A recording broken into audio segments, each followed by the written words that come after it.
enforcement in the United States, and actually all over the world, they're using a system called CompStat.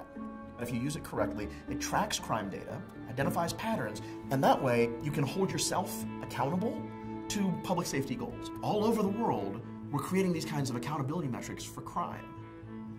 I would like us to measure instead justice. How do you do that?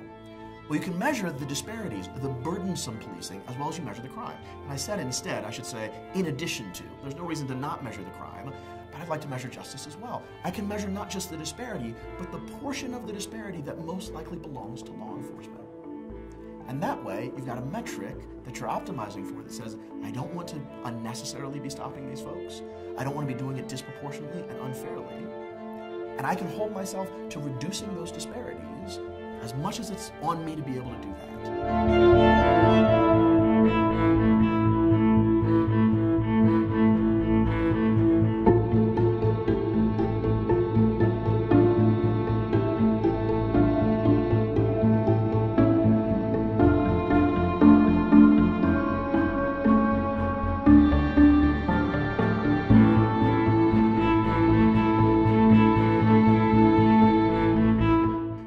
Concrete example, in Las Vegas, right, which is a great place to work for anybody who gets a chance, especially if you get to go with a police escort, we were able to show them that their foot pursuits were disproportionately responsible for their use of force incidences.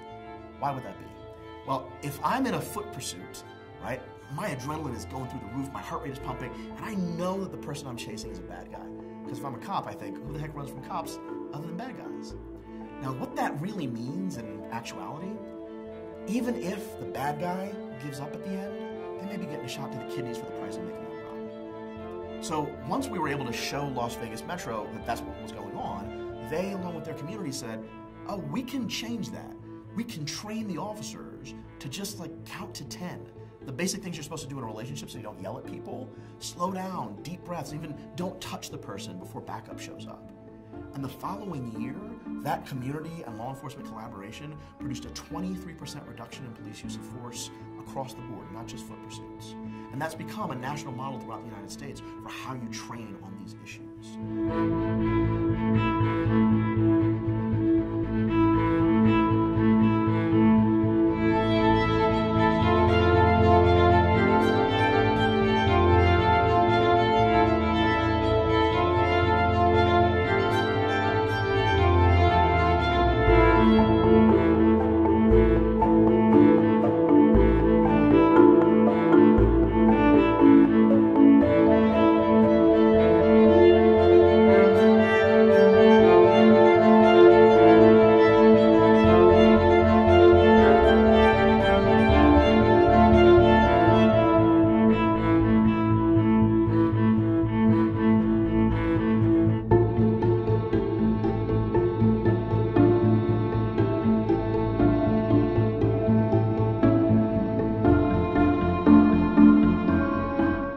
States, every 20 years or so, black and brown communities light cars on fire because it's something that someone in law enforcement did.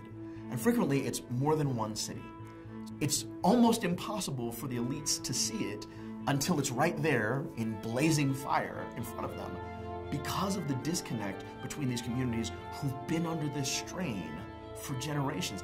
These don't happen because somebody had a bad day. For those of you who aren't familiar with it, Rosa Parks didn't stay in her seat because she was tired. She was an organizer. She was an activist, right? And she'd been planning that for over a year.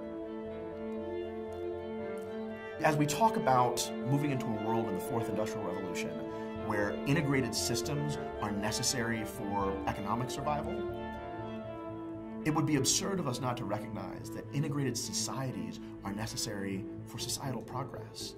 Because things burn to the ground when those who have the least have no other voice.